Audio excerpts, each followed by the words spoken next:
Hi, I'd like to go over this with you so you understand how to answer this question correctly. Maybe you've already done it correctly, but just in case, let's go over it. So you have 5 sentences, and you need to decide whether the sentence is a topic sentence, a supporting sentence 1, 2, or 3, the order of the supporting sentences, or a conclusion.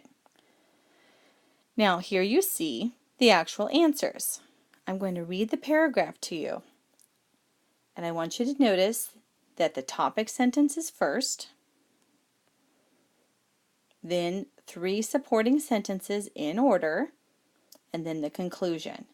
Now each week you'll have you'll have a perfect paragraph that's all mixed up, and you're going to have to put it in the right order. One way to do that is to look for the sentence that gives the main idea. That's the topic sentence. And then what are the order of the supporting sentences?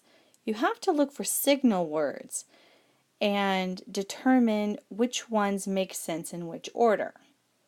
Okay, and then the concluding sentence will restate the main idea in a new way. So this is what the paragraph should sound like. Have you ever looked carefully at a quarter recently?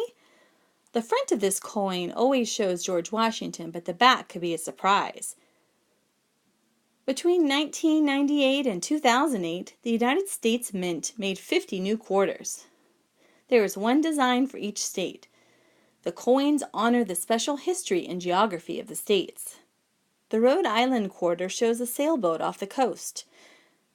The coin for California shows the early explorer John Muir, and the coin for Georgia shows a peach. Minnesota shows people fishing on one of its many lakes. These 50 new quarters are fun to collect. They are also a quick way to learn about our country.